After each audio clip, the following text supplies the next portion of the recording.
Now, it's not quite a crisis, but I think we'd all agree that Liverpool need to get back to winning ways when they travel to Brentford this weekend. And as usual, we've been hearing from Arne Slot at the AXA Training Centre ahead of this game in his pre-match press conference. And I'll start as usual with the team news. And unfortunately, there is a little bit of an update on this one and not necessarily a positive one. Now, you may have noticed that Sky Sports were at the training ground yesterday. They get to film a little bit of training occasionally ahead of these Premier League games. And you may have noticed that Diogo Jota wasn't part of those pitches. He wasn't involved. That was explained away at the time as him following an individual programme. But now we've spoken to Arne Slot and we've kind of got to the bottom of what was going on. And he admitted today that Diogo Jota is a doubt for this game against Brentford. He said he's got a bit of a niggle, really. That's how he described it, and said it was something he kind of felt in the latter part of the Nottingham Forest game. Obviously, he comes on in that game and scores, and said it's described him as a doubt initially, but then in a later question or a later answer said that it's going to be a struggle to get him on the pitch. So I would say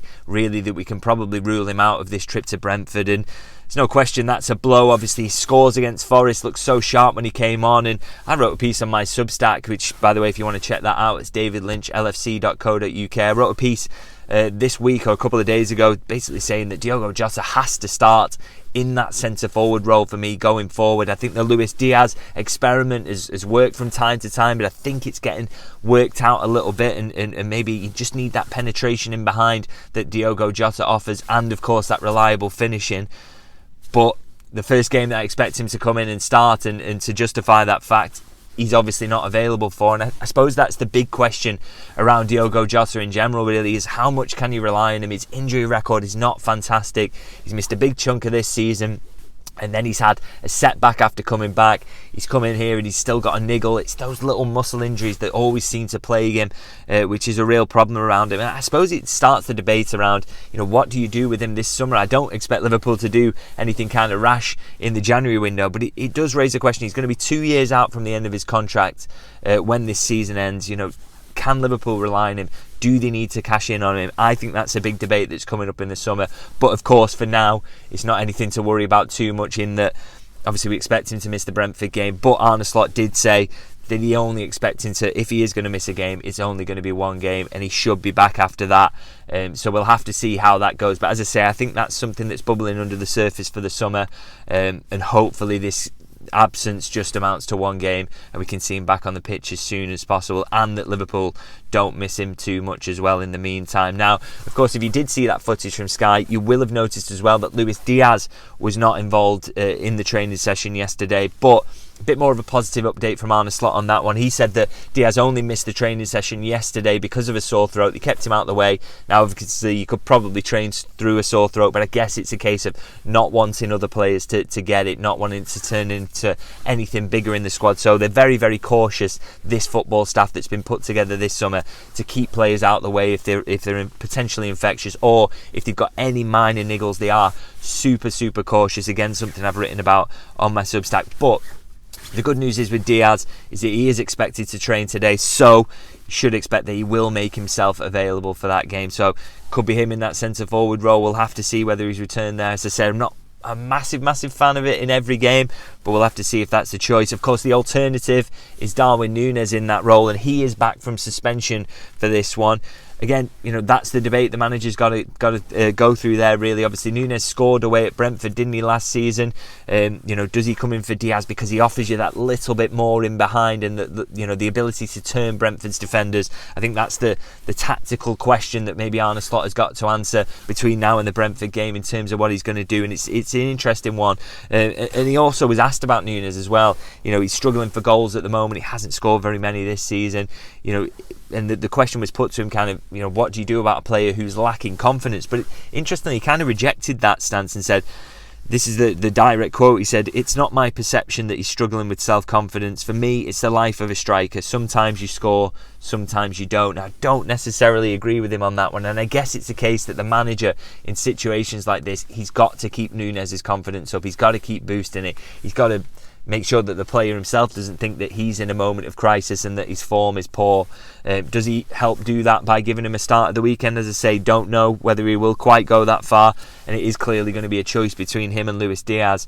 Let's see which way he goes on that one. And kind of tied into this one as well, actually, I asked a question about Jayden Danns on the basis that with Diogo Jota's struggles at the moment with injury, with Núñez's struggles with form throughout this season, does that affect Liverpool's stance in terms of whether they allow Jayden Danns to leave on loan this month? Now, there is a lot of interest from Championship clubs. I believe Stoke are the latest side to show a little bit of interest in taking Jayden Danns this month. And Arne Slot's answer on this was, look, there's a lot of factors that we've got to consider here. And one of those is, is the player going to play enough for him? Is he going to get that playing time? Yes, he's done well for us when he's come in and he's made himself an option. But I have 4 options in that centre-forward role, of course, with Núñez, Jota, and obviously sees Diaz as a real option in that centre-forward role. So, are the minutes there enough for Jayden Danns? Are we likely going to need him, particularly when Jota's injury is hopefully just for the one game? So the fact he's given me all those options to consider makes me think that Liverpool are erring on the side of allowing Jayden Danns to leave this month. And I don't think it'd be the worst decision on the basis that I think he does need those minutes elsewhere. He needs the development. I think a Championship loan, he can score a lot of goals there that will do a lot to kind of propel his development, because I've got a lot of faith in him as a player. So I think Liverpool, and on the basis of what Slot said there, are leaning towards letting Jayden Danns go on loan before the end of this month. So that is one very much to keep an eye on over the next few days in terms of if anything's completed there. Now, in terms of other talking points around the press conference, he was also asked about the big news today, which is Erling Haaland scoring that 9.5-year contract extension at Manchester City. Absolutely incredible. And he was asked, how can you kind of compete with those, when you see clubs around you striking those sorts of deals, they're spending big money in the transfer market.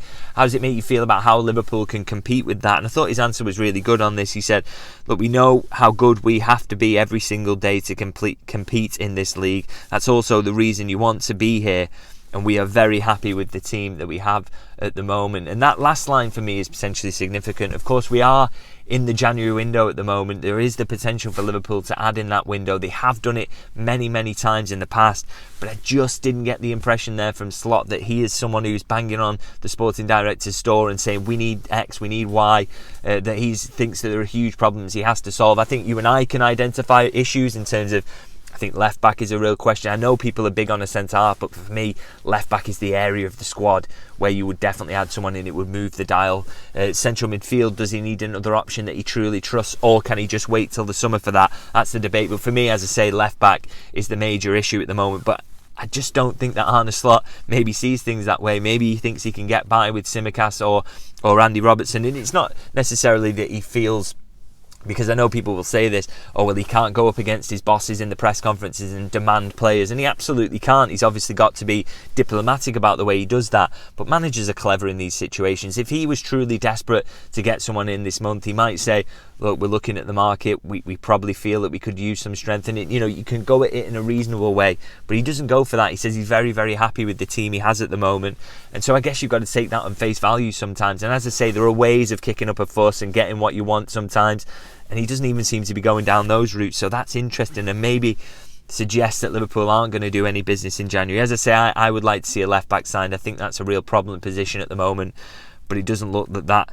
is the way it's going to go, really. And just to wrap things up as well, one final talking point. It's a big talking point, I know, amongst supporters at the moment, which is that Liverpool are just not keeping clean sheets at the moment, are they? And Arne Slot, this was put to him, and he said, and again, something I kind of agree with him on this one, is that he said he doesn't really see much difference in terms of the level of performance between the start of the season, when Liverpool were keeping a lot of clean sheets, and this period of time where they haven't done that a lot. He said, look, the opposition's finishing sometimes is a factor in this, and he said we allowed Nottingham Forest one genuine shot in the game on Tuesday, and they managed to score from it. That can happen at times in football.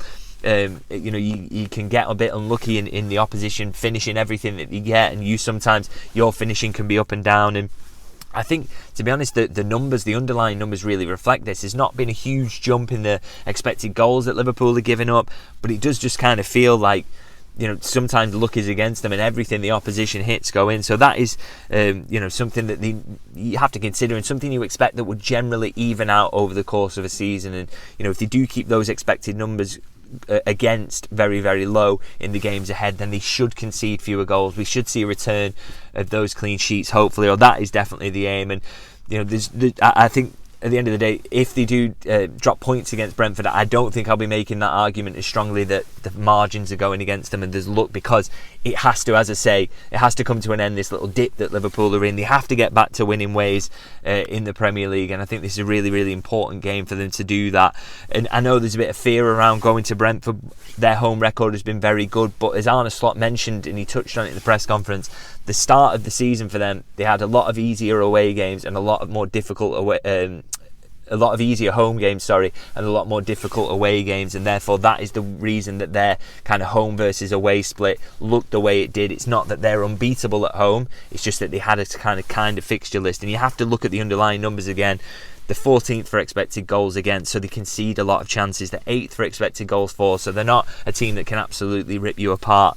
So Liverpool should be going into this game for me and believing that they can win, and they should go and win this one. And I think, again, if they do that, they get back to winning ways, and I think it will restore a little bit of confidence among the fan base. It'll put them 7 points ahead of Arsenal before they play Aston Villa as well, so send out a little message to them.